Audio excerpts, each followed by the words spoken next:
Mr. Nelson. There are also a number of stipulated excusals for cause from the jury list as well. All right. Let's deal with that at the end of the motions. Mr. Frank.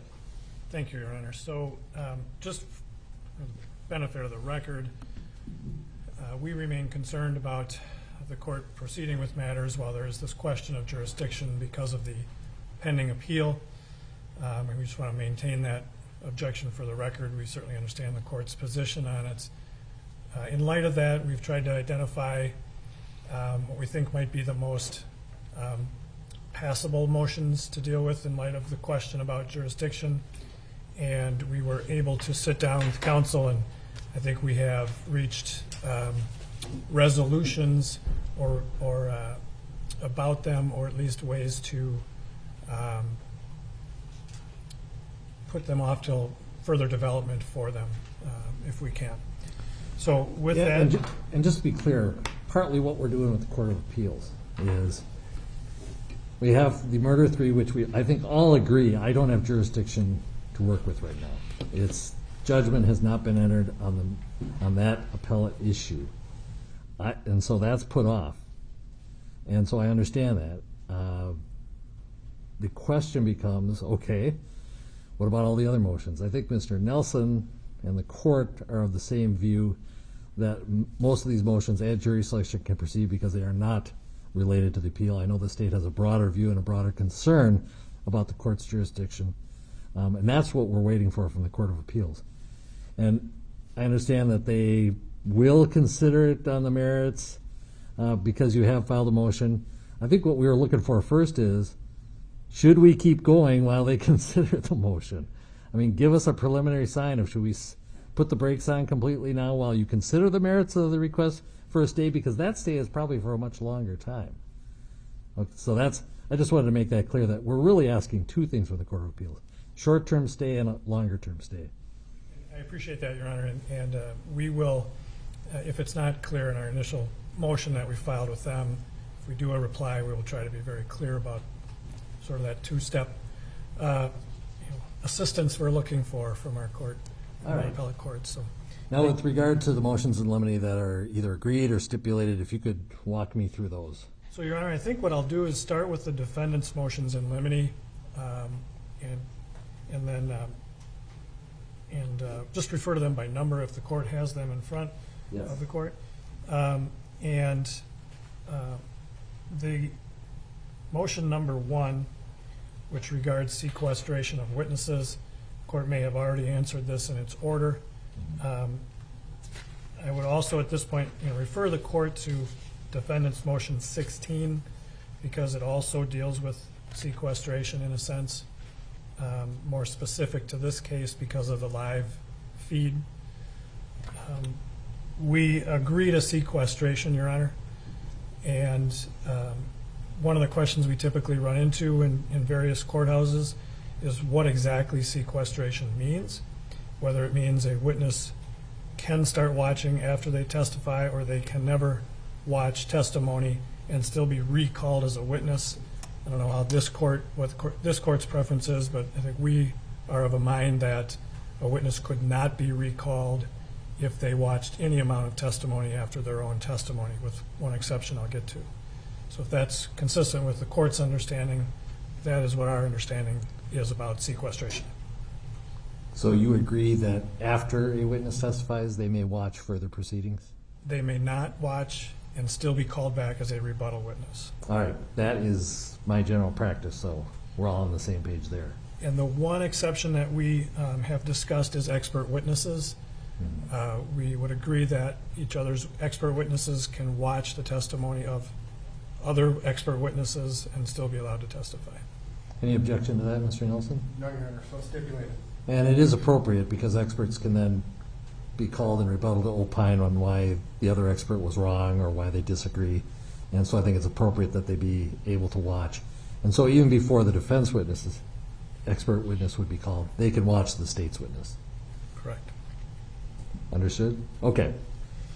All right. Your Honor, motions 2 and 3 are really, I think, kind of decorum motions. I was taught quite a while ago now that We are to use names in the courtroom rather than terms like victim or accused. And so, we don't have any problem with these motions. We would agree to them, and to call people in the courtroom by their last names as much as possible. I would, this is, I think I've shared with this court before my concern about motions of this kind that are, trying to set up appellate issues later potentially. We will instruct our witnesses. We will ask them to abide by these rules, but we have a limited control, of course, over what tends to be very common ways for people to refer to other parties in the criminal justice system. We agree with these motions in theory, and we will do our best to have witnesses abide by them, and would ask that, that if there are circumstances where these terms are used, that a contemporaneous objection or that it be brought to the court's notice contemporaneously so we can deal with it at that time. Well, I'll just comment on that, on both my practice and what I think it is most appropriate, because I think it's most respectful to refer to people by their names. So, for example, not victim or deceased, but as George Floyd, for example. I think it is much more respectful to call people that way. However, I also don't want to micromanage the language used by counsel if there is a reasonable basis in the record to say so. So I actually do allow the state to say victim. I do allow the defense to say something other than that to describe, for example, in this case, Mr. Floyd. I do allow the state to use the term defendant, and Mr. Nelson, I'm sure, will use Mr. Chauvin. So I agree. I think it is respectful, and I'm glad you agreed to this, because I think it is more appropriate. But at the same time, I don't think it creates an appeal issue, because I don't put those restrictions on the speech of the various lawyers. So with that, next. Your Honor, motion number 4, we're asking the court to not rule on at this time. It is a very general motion, a very vague motion that is incorporating two really separate, but I understand related concepts of hearsay and confrontation clause issues. There's nothing specific in this motion, no specific pieces of evidence addressed, so we're simply asking the court to either deny it, reserve it, or at least require a more specific motion be brought with regard to specific pieces of evidence. Obviously, hearsay is there are more hearsay exceptions than rules otherwise, probably, so it's very hard to even address a motion like this, and confrontation has a completely different analysis. So we're just asking the court, as I said, to hold off on this one. Yeah, and I don't mean to sound cynical or sarcastic, but generally these types of motions are essentially a request that the court follow the rules of evidence, which I will do. But I can't really add anything to that based on the vague and general nature, necessarily so, of such a motion in limine. So it's no ruling on that motion.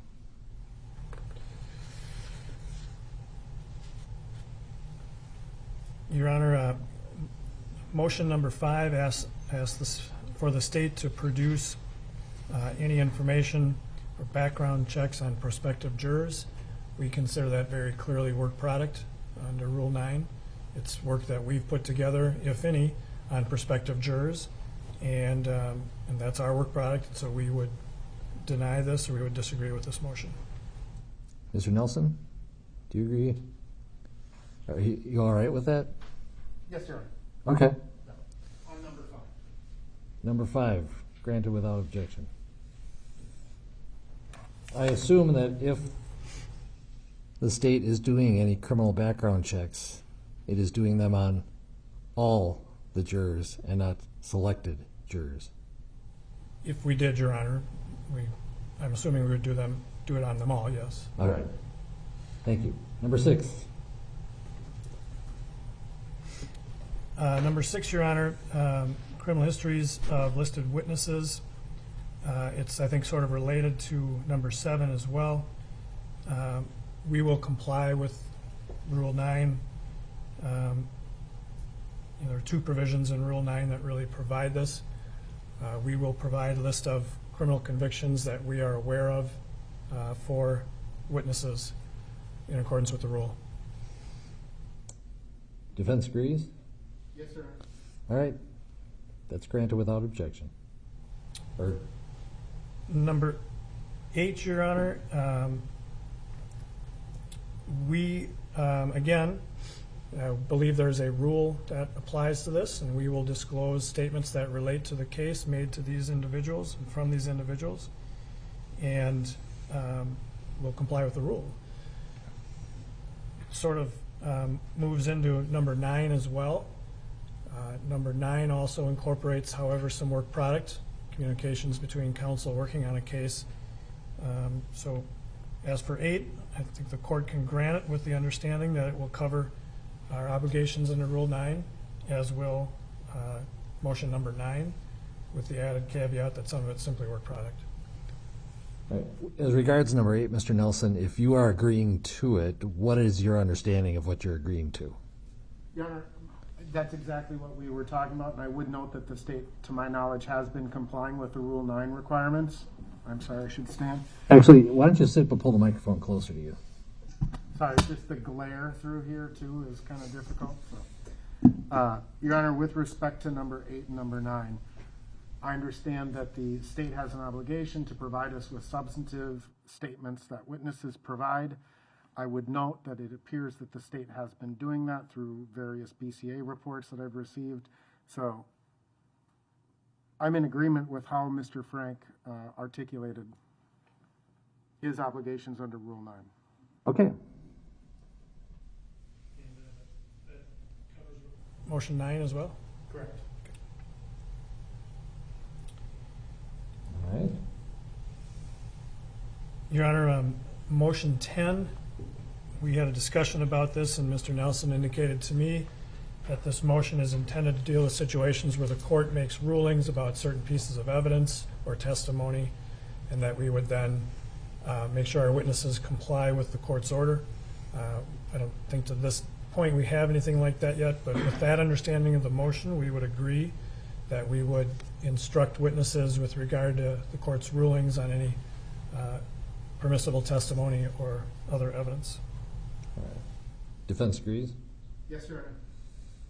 All right. Number 11, Your Honor, and number 12, number 11, which is similar to state's motions 9 and 10 regarding commenting on witnesses who are not called. I do think that's covered by Rule 9 for both parties as well. So obviously we don't have any opposition to this. It is inappropriate to comment on the failure to call a witness. And number 12 is to prohibit any counsel really from, it says the state, but I assume you join in, no counsel may express a personal belief or opinion as to the credibility of a witness. Correct, Your Honor. I think there's a lot of case law on this, mostly directed at prosecutors, because defendants appeal and prosecutors don't. But it is inappropriate for any counsel to express a personal belief, I think so-and-so is credible. Counsel are obviously allowed to argue credibility by reference to the evidence. It's that assertion of personal belief that's not permitted clearly by the case law.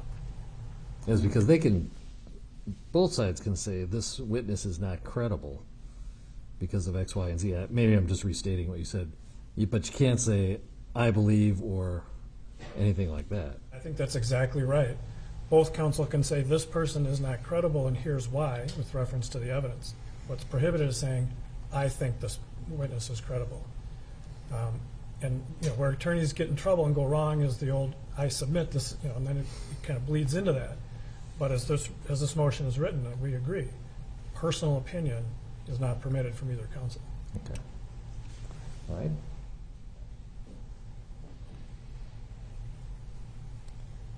Number 13? 13 is somewhat the same, Your Honor. And so with the same argument, I would agree with what's stated in 13. All right. That's granted without objection.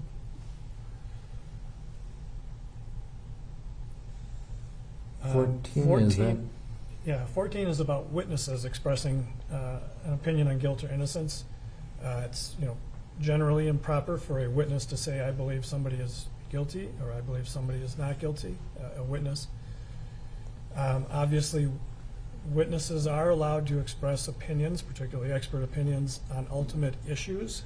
So we understand this motion to be directed at simply the question of guilt or innocence and prohibiting testimony from witnesses about guilt or innocence.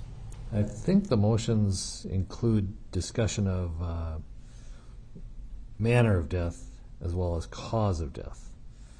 And we can get into that. That's not what you're concerned about here, Mr. Nelson?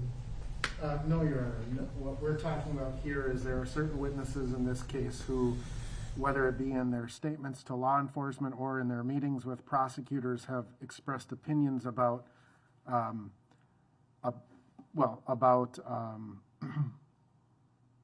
guilt and or innocence, mainly guilt from the state's witnesses, and saying, he clearly did this. This is why I think he did this, and this is why I think he is guilty. All right. I think we're on the same page on this. Right, but to that extent, there will be experts who will testify that this was not trained, this is not a proper use of force. Those are expert opinions. Certainly. That may indirectly relate to guilt, but they are not expressions of guilt or innocence. Does that make sense? It does. And that's what I assumed that you were talking about when you said it gets close to the ultimate issue, but not the ultimate issue. I think we all understand the limits there.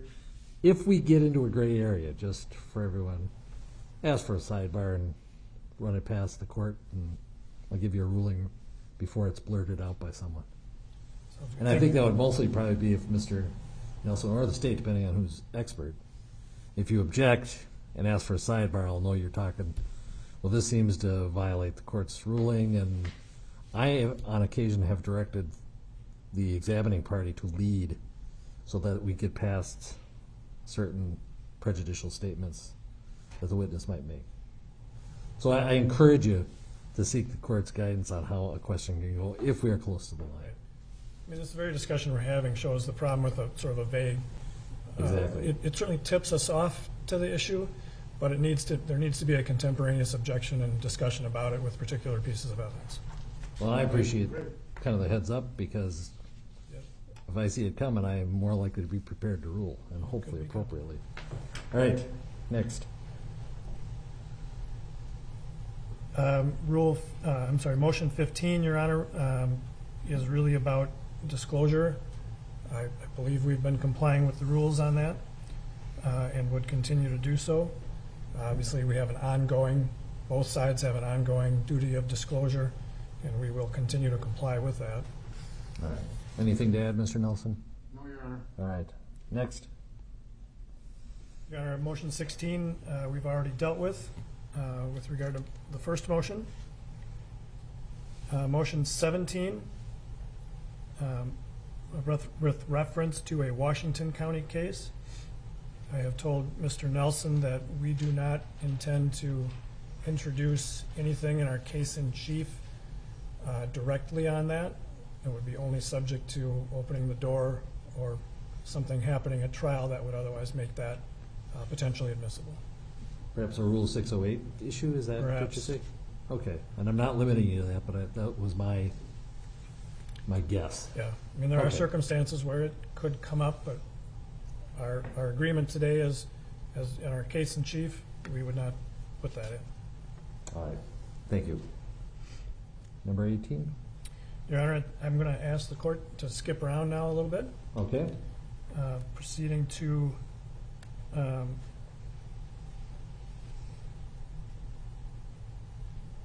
number 20, Your Honor. All right. I asked counsel for clarification of this, and it's our understanding that this motion is specifically directed at additional work that had been done by doctors hired by the family that have not been part of the criminal investigation. And we are agreeing that we are not going to put those in our case in chief. So with that understanding of the limitation of motion 20, particularly specifically Doctors Baden and Wilson, we would agree to this motion. They were not on your witness list, is that correct? Correct. Right. Then with the court's indulgence, I would skip over to number 24. Your Honor, this is a motion that is really kind of aimed at making sure we're all talking about the same discovery, I think, and with expected testimony. We certainly intend to have further communication about what exactly we intend to admit in this regard, and we think that will take care of a lot of this motion is aimed at. So we're asking the court to reserve ruling on this. If we are not able to work it out, I think council can renew it, but I suspect we will be able to work that out. All right. That is reserved. Right? Motion 27, Your Honor.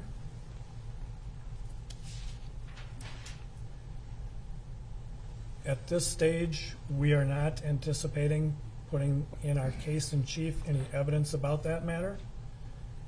Again, it may be something that could come up during trial, could be raised or the door opened to that case through other witnesses or other testimony.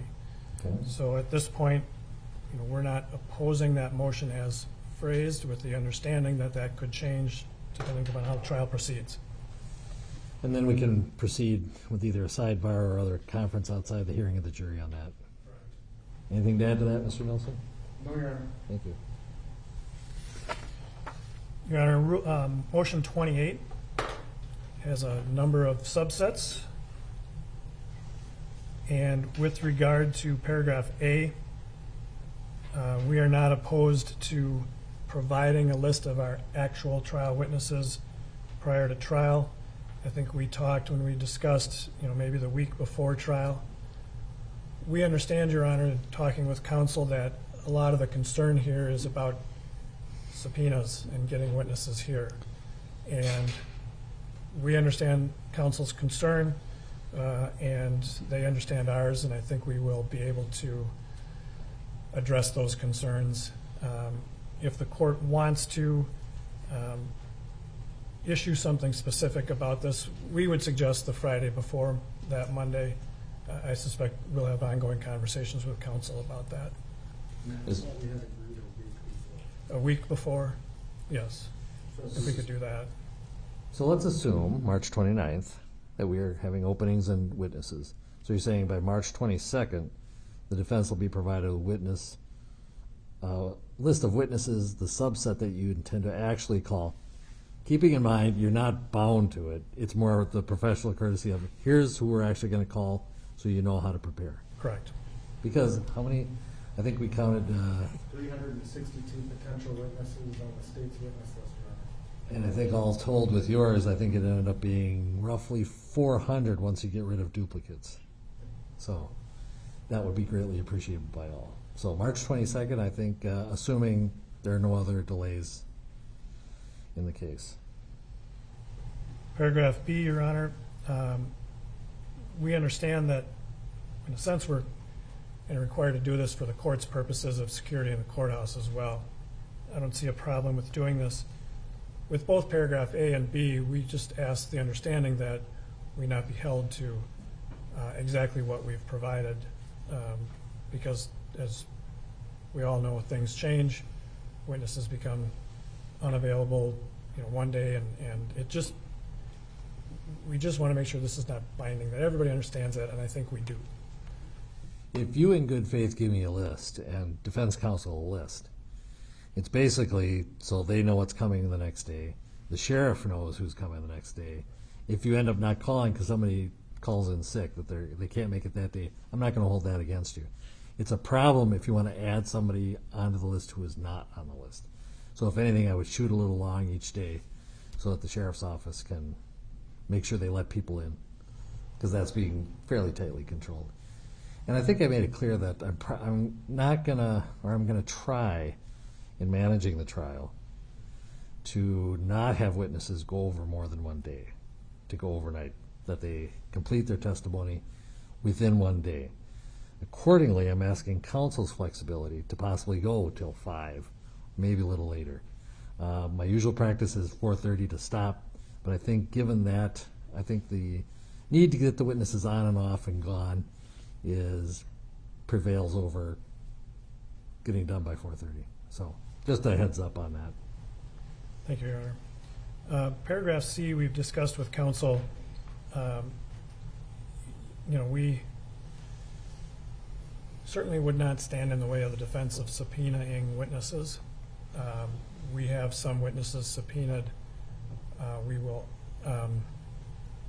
but we do think it's best that the defense serve a separate subpoena on some individuals who might be harder to get subpoenas served on. It's just, I think, important that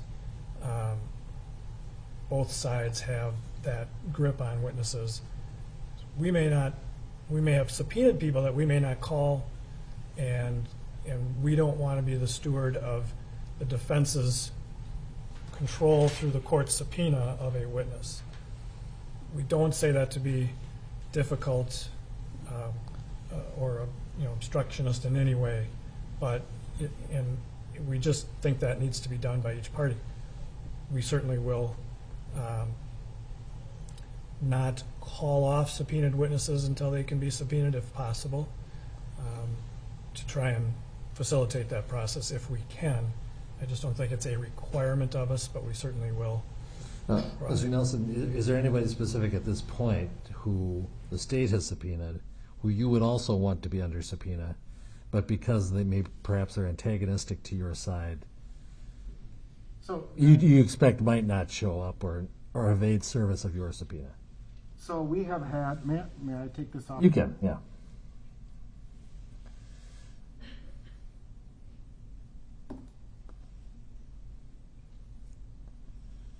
Thank you, Your Honor. This is an issue that obviously we've had some discussion about. What I am in agreement with is, as far as any of the police officer witnesses, whether it be from the Minneapolis Police Department, the Bureau of Criminal Apprehension agents, or laboratory analysts, if those are people that are very easy to subpoena and would be cooperative with the subpoenas. The problem comes when you have a nearly 400-person witness list where there's no indication as to who's actually to be intended to call, is the expense and the frustration of attempting to serve subpoenas upon citizens.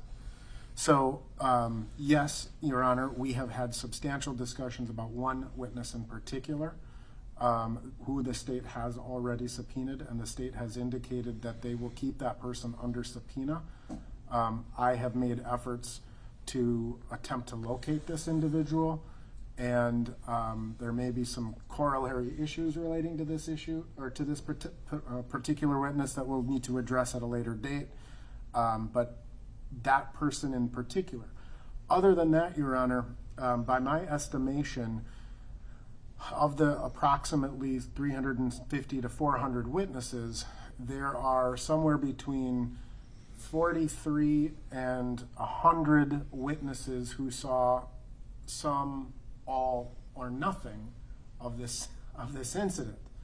And there are certain people that are antagonistic to us. And so I think it goes to once we have the list of who the state intends to actually call, I will be able to specifically say, have you subpoenaed this person? This is the court's order. It's not, it's not Mr. Frank or the state of Minnesota's order. This is a court order. And so I'm just asking, and I believe the state has agreed not to release citizens from these witnesses until we have had the time to look at who they actually intend to call. I think we can start with the list you provide by March 22nd of actual witnesses. Those are people under subpoena. Don't release them under any circumstance until the court gives express permission. As to the others, if there's somebody you're not on your list, I think it's important that you tell the defense whether you have them under subpoena and whether they want you to keep them under subpoena. Is that fair? So essentially that's you, Mr. Nelson, saying, what about these people? I've got everybody you're gonna call, but what about these people? And then you work out the subpoena nature of it. Correct. And obviously, I would like the defense to have their own subpoena if possible. They are all court orders, they are all equal. Some witnesses view some more equal than others. But, so I think basically, you just gotta talk after March 22nd to make sure the people that everybody wants to remain under subpoena, remain under subpoena. And I have told Mr. Frank in prior discussions that I would give him a list of those citizen witnesses so he could compare to see if he had them under subpoena. Addresses have changed, people have moved, you know. Well, it does beg the question I forgot to ask. Are you planning on giving Mr. Frank a list of the witnesses you intend to call on by March 22nd? Yes, I think that's a I think that's a completely reasonable two-way street. All right.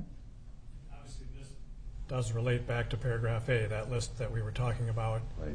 That's the quintessential problem, or you know, we're trying to address there through this.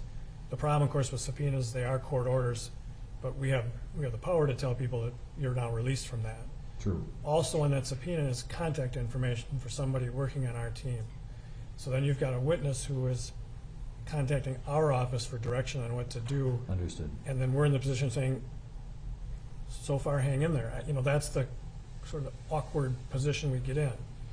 My understanding is there are certain witnesses that we should not release until Mr. Nelson can get service done.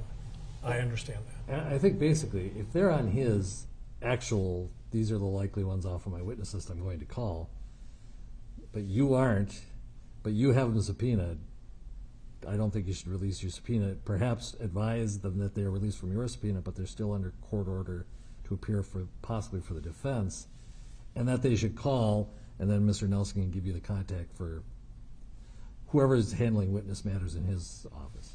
I think the most important thing is to get a different subpoena served on. Be In everybody's appropriate, interest. But I just don't want to lose track of somebody because the state didn't need them and dropped them and they disappear from the face of the earth. Now, Your Honor, I'm standing here telling the court that we will do the best we can. And I know you will. Huh? I know you will. And I can't be a personal guarantor that this will be pulled off perfectly because, you know, they will be calling in, they will be talking, but we will do our best to get this accomplished. Thank you.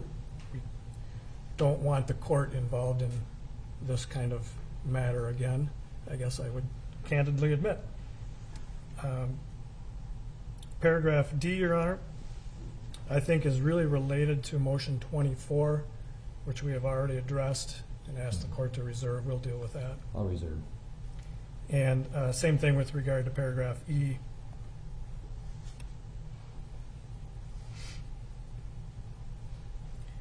And Your Honor, if I may skip to paragraph 30 or motion 30. Your Honor, we would agree that specifically as worded, the court could grant this with respect to the, shall we say, parties identified specifically in that motion. I have to ask, how did this even become a motion? How did this become a possible answer at trial? I think, Your Honor, one of our witnesses mentioned something like this. We do not, in context, Your Honor, I don't really want to go into. Fair enough. It was not inappropriate the way it was brought out because, of course, this case can be about asphyxiation. Of course, hanging is a form of asphyxiation. There will be testimony in this case about asphyxiation. One such proper testimony about that. Right. Drawing a comparison to this particular person, we do not intend to do. Does that make sense? You can prepare your witness by telling them that analogy absolutely will not come anywhere close to being admitted. Really understood, Your Honor. Under Rule 403. Yep. All right. And it sounds like the state's agreeable in it. So. Skipping, if I may, Your Honor, then to motion 34.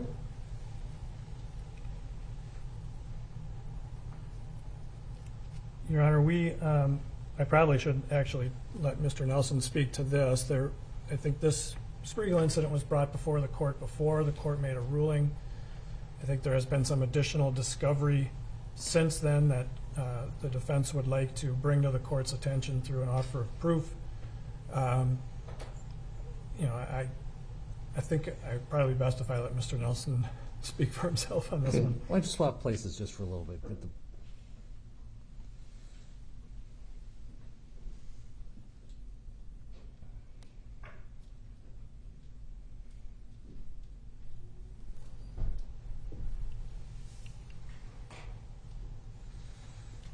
I won't read your notes, don't worry.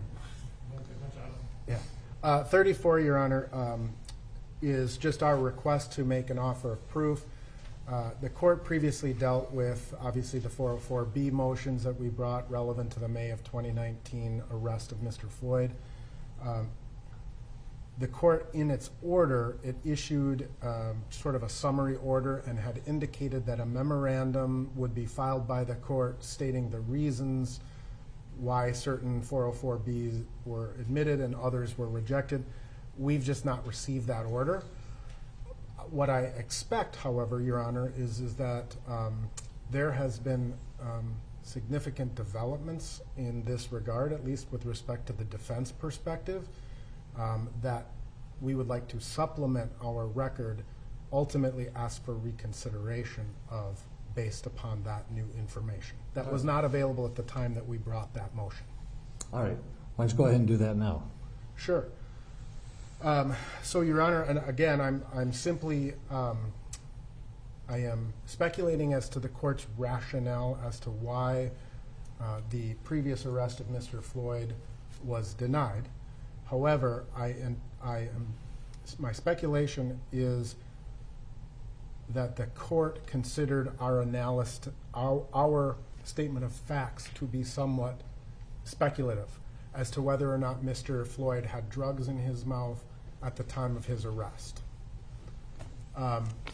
Since the court issued its order, the defense discovered and went and inspected Squad 320 of the Minneapolis Police Department. In reviewing photographs of Squad 320, there appeared to be white substances throughout the back seat of the squad car. So myself and some of the other defendants' attorneys and our investigators went to inspect Squad 320.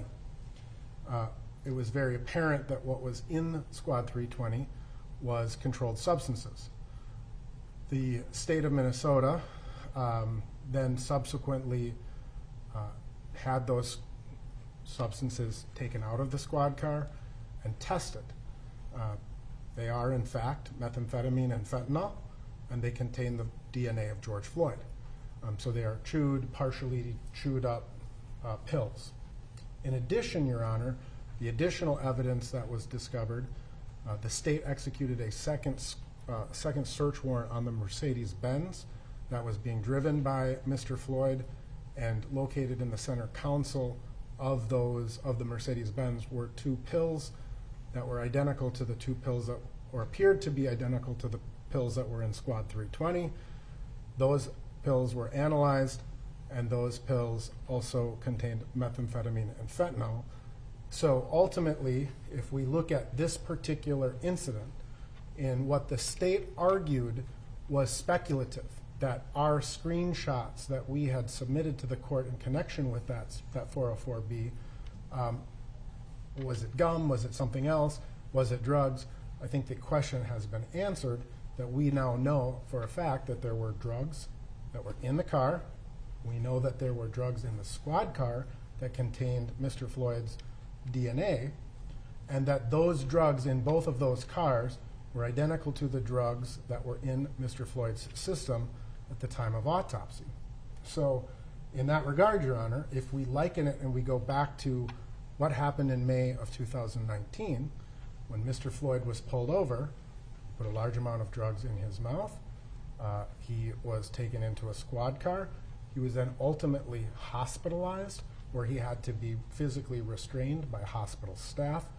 And so it would be our intention to provide the court with all of those additional records just simply as a supplemental offer of proof in that regard. And you can make that offer of proof by filing those, but the question I have for you, and this is so you don't have to speculate as the court's ruling, what 404B exception does all this go to? What does it establish that is an element of the crime here? Well, it establishes a modus operandi, essentially, of Mr. Floyd, and when Mr. Floyd is apprehended, or at least in one prior incident, when he was arrested by the Minneapolis Police Department, he did the exact same thing that he did here. And when we get into the question of his cause of death, is he actively ingesting narcotics that would potentially cause his death? Well, does it really go to that, though? And I'm asking this, you know the file better. It could have been. I don't think the state's contesting the fact that fentanyl and methamphetamine were found in Mr. Floyd's blood after his death. Is that correct, Mr. Frank? And the amounts, I think, are what Dr. Baker is going to talk about. Why does it matter that he took it in response to police action, that is the police coming up to his car, versus maybe 15 minutes before or an hour before? Sure. The bottom line is, they're drugs, they're in his system, unless you're claiming, or the state's claiming that someone involuntarily intoxicated him by essentially forcing drugs on. I don't see how it establishes. Because, Your Honor, and perhaps this is the missing component, because ultimately what is being said a lot about this particular case is that the Minneapolis police overreacted to a $20 counterfeit bill. But what people in our line of work, whether it be the court, the defense, police, the state, we understand that these are fluid situations that often evolve. Maybe an initial very minor report, but when the police go to intervene and suddenly you learn that there are drugs in the car or guns in the car. I'm not suggesting there were guns in the car here, because there weren't. I'm using this as a general example. Or there are warrants for someone's arrest. These are evolving situations that call into question the amount of force that police are authorized to use. And so it's a lot different if you're trying to conceal or secrete controlled substances than it is, a $20 bill. This isn't just a $20 bill. And it ultimately goes to the very nature of the police response. Well, and as I understood it at our September motion hearing, there is not an assertion by the defense that Mr. Chauvin knew or had arrested Mr. Floyd as part of that May 16th, 2019 incident. Correct. But then, if you look at the 2019 response, right? The Minneapolis police pull him over. The officer draws his firearm immediately because Mr. Floyd is not showing his hands. And I know that in this particular case, Officer Lane did that exact same thing. It goes to the measure of the police response to that particular situation. So if we're going to come in here and we're going to have experts from Los Angeles and Montana and wherever else they're coming in from to say this was an unauthorized use of force, and you have a prior incident where officers used an identical use of force in an almost identical situation, that's where it becomes relevant. well, you can make your offer of proof. We can revisit it later, but I'll be honest, I'm not convinced. I could see where that evidence might be proper if you had said Mr. Chauvin was part of that arrest or knew about that arrest, and therefore when he had the contact with Mr. Floyd that resulted in his death, I could see where it'd be like, oh, this is what he does. I have knowledge that this is how George Floyd reacts to police interaction. But it doesn't establish that because Mr. Chauvin wasn't a part of that arrest. Understood, Your Honor. It's more of a generic, let's pick a situation because we have a body-worn camera and Mr. Floyd on it. There could be other body-worn cameras that show that that's not how the police react to it. So I guess I'm telling you right now, I'm not convinced yet to reverse my ruling, but I'll consider whatever you have as far as written offer proof. Thank you, Judge. All right. Thank you, Mr. Nelson. Mr. Frank. All right. We'll only briefly address that. I want to correct a couple of just factual errors if I can. The SUV contained 2 white pills that had distinctive markings, were unchewed, undigested, laying loosely in the center console area that contained methamphetamine and fentanyl. There was a pill fragment, a couple of pill fragments found in the back of the squad car that only contained methamphetamine. So I don't think we can say that those pills are exactly the same, first of all. In the prior incident, Mr. Floyd did not have to be physically restrained. He was treated by medical professionals when he admitted to using some pills on that prior occasion in 2019. He got medical attention at that incident. So some factual things I wanted to address, but And Matt, I'm sorry, I want to check that second test of those pills. okay, Sounds like we have a discovery issue you can deal with later. we have a second test. I don't know. Well, the bottom line is, it's not of consequence to me. I don't see, even if there are the similarities described by Mr. Nelson, that it is a modus operandi which is relevant, that establishes, that goes to any of the elements in this case. There's no prior relationship that it establishes or knowledge by Mr. Chauvin. Any minor probative value it has is certainly outweighed by its prejudicial nature. Pure propensity, Your Honor. I guess. Which is I why agree. I suppressed most of the states for the same reason, that it goes to propensity. Any case. Next, Mr. Frank.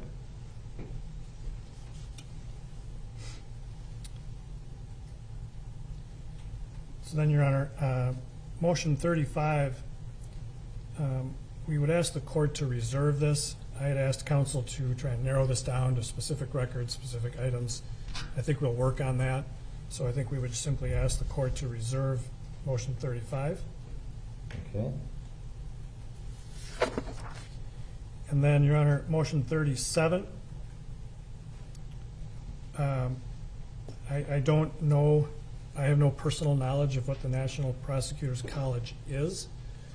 I don't believe we have had any contact with them or sought any information from them. If it's,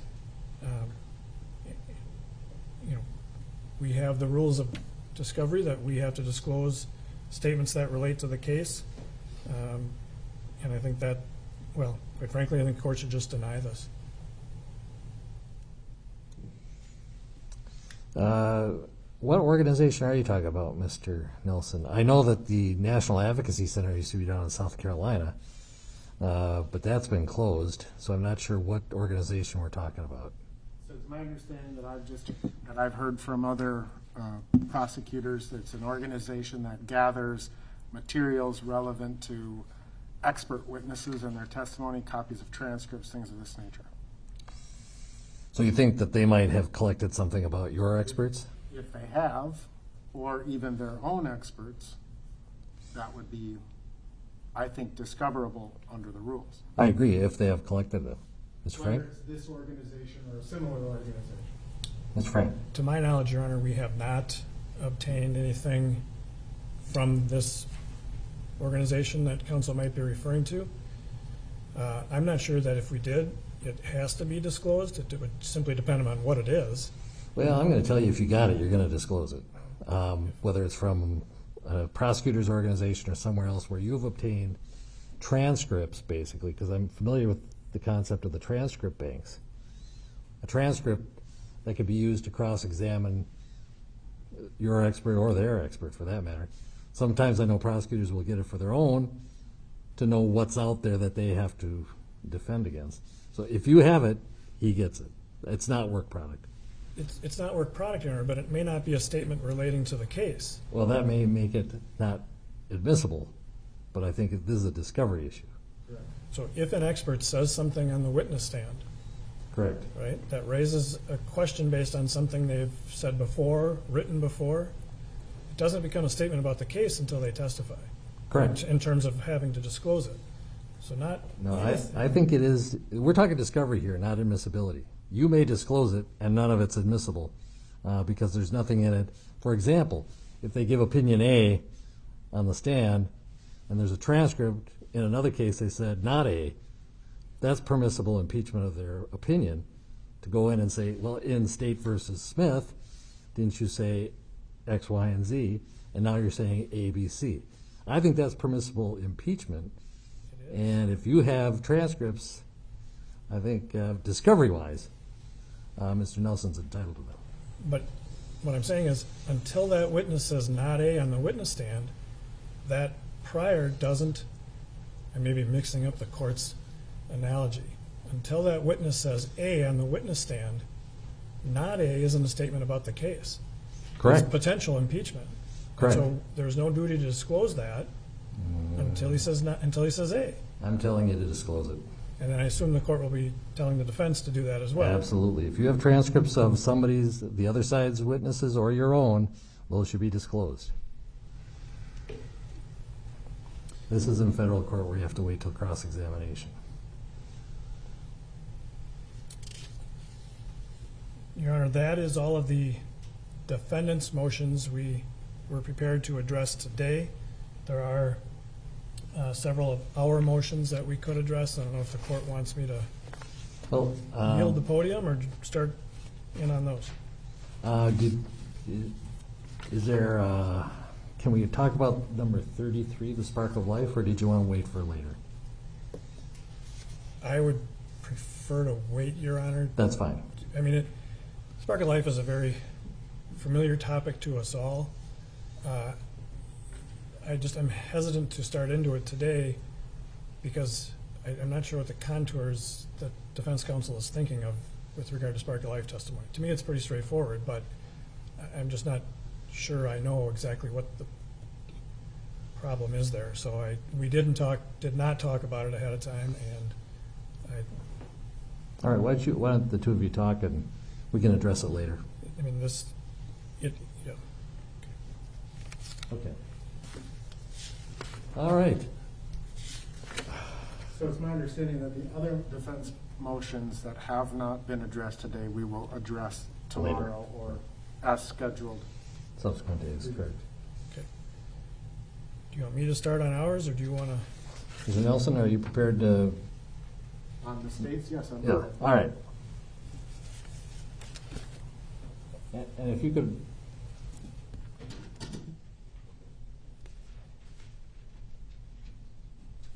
reference, I will assume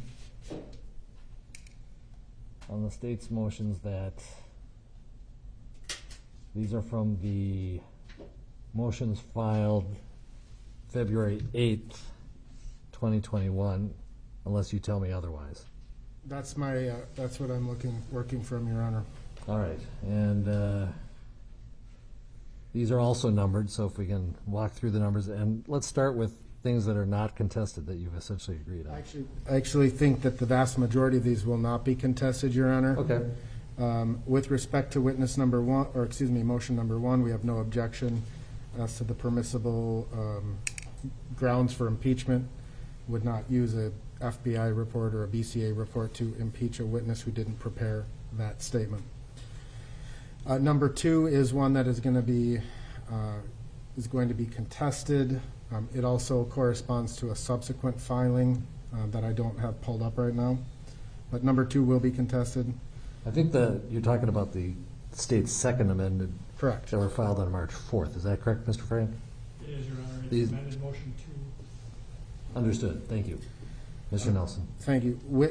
Motion number three, Your Honor, I think is premature. I think that goes to the questions of jury instructions. Obviously would not make any reference to any rules of law that were not contained within jury instructions, but because we have not had a jury instruction conference yet, I think it's premature. Mr. Frank, would you agree with that? And I actually need I need a microphone by you.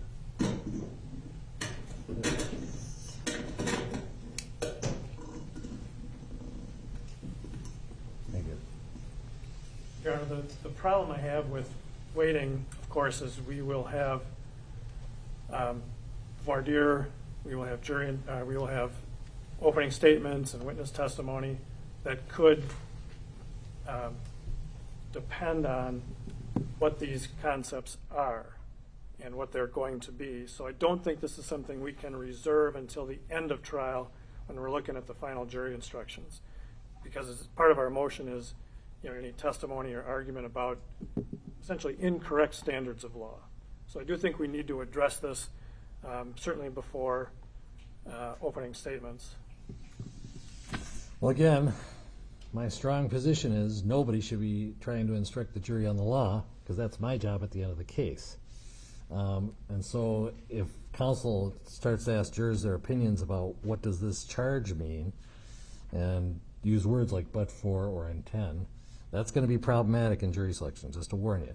But Mr. Nelson, do you object to these, or what part do you object to? No, I don't necessarily object to them, Your Honor. I just think that in terms of what the appropriate legal standards are, we have not thought about those, for lack of a better term. And so in that regard, Your Honor, it's not my customary practice to inquire as to the law or the rules of law in voir dire, and I rarely ever reference any sort of elements in an opening statement. So, it wouldn't be my intention to do this, number one. So if the court wants to grant it subject to a jury instruction conference later, that's fine too. I think that's the best way to handle it. I'm going to grant it subject to the jury instruction conference, because I assume the state is relying on the substantial factor in causing death. Correct. And we did submit a memorandum that addresses this motion too. And I think everyone is in a safe harbor if you rely on the jury instruction guides for elements, generally. And so if these aren't in the jury instruction guides, you are in dangerous waters. So I'll grant it with the understanding that we'll talk about it at our jury instruction conference. Sounds good, Your Honor. Number 4, I'm just asking that we address that later in the week. Okay. Number 5, I think is very similar to the one of our jury instructions. I have no objection to that, Your Honor. Okay, that's granted without objection. Number 6, I think, is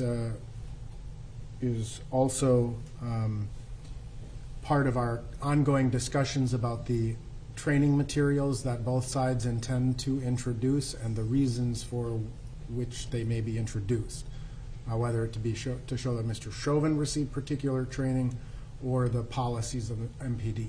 And so that's just a discussion that we're continuing to have. I think we've made some substantial progress in that regard, and so just asking to reserve it, and if we need to come back to that at a later time. Any objection to reserving it, Mr. Frank? No, Your Honor. All right, that's reserved. Number 7, I have no objection to that, Your Honor. Okay. That's granted without objection. 8, no objection. Granted without objection. 9 and 10 are identical, and they are also identical to one of the defense motions the court Right. I previously think we've granted. already established that you're not going to comment on each other's failure to call a witness. And if the answer to that was to call 400 witnesses, this would not be a 4-week trial. Go ahead. 11, again, in terms of, I believe that the court has already issued its ruling on all 404B stuff, so it would be no objection to that, other than subject to... Re-arguing the May 16th. Yep. Number 12, again, I have generally no objection to this. However, the state has agreed to provide me with the criminal convictions of witnesses, and if there is any intent to to use any prior criminal convictions, we can cross that bridge should we learn of any. Thank you. I'll essentially reserve that. Okay. And I believe that's all of their motions. Mr. Frank, anything else? You had the second supplemental, but that was basically the reserving on the expert. Correct, just because we had obtained additional information from the time of the first motion to the second amended motion. All right. So I didn't count them up, but we've got a handful of motions left to argue more substantively. Is that correct? I'll try and identify them myself. But that's it for today then as far as motions? Well, as far as motions, Your Honor, just other than stipulations as to strikes for cause. Yeah, who wants to, somebody wants to take the podium and... Your Honor, for the record, again, over the mid-morning and early afternoon break, counsel for the defense and state met and conferred and reviewed agreed upon jury strikes. We are in agreement to strike juror numbers 5 for cause, juror number 11 for cause, 12, 13, 14, 15, 16, 18, 22, 24, 25, 32, 35, 45, 47, and 50. We only made it through the first 50, Your Honor. No, that's fine. That helps us a lot as far as who to call in. Let me make sure I've got it correctly. 5, 11, 12, 13, 14, 15, 16, 18, 22, 24, 25, 32, 35, 45, 47, and 50. Is that correct? State agree? That's correct, Your Honor. All right. Based on the stipulation, we'll release those people for cause. Since I think the parties are obviously being very thoughtful about the proper use of our time in jury selection by identifying these ahead of time, I may reduce the number of jurors we bring in from 16 to possibly 12 or 14. The last trial we did in here in January, which was a murder in the first degree case, we were pretty good at keeping 6 per session, 6 in the morning, 6 in the afternoon, and getting to everybody. So I'm thinking in this one we might be able to get, there might still be cause challenges that will be granted. So my thoughts are 7 and 7. But if you have any advice to the court on that, I'm happy to hear from anybody. So, but I think for now we'll go with 7 and 7. All right. Is there anything else for the record today?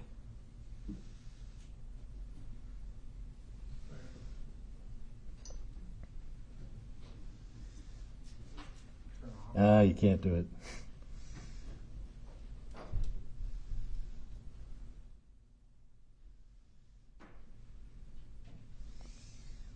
All right. Anything further, Mr. Nelson? No, Your Honor. All right. We are in recess. Tomorrow, the jury has been ordered to report at 8:30. And so we'll try and get started with jury selection by 9 if we have motions at 8. So we will come back at 8. The jury is expected to start with selection at 9. And I'll start that with the basic group discussion or instructions before we go one by one. As I've said to the state, unless the Court of Appeals tells me otherwise, we're going to keep moving. So with that, we're adjourned until 8 a.m. tomorrow. Thank you all.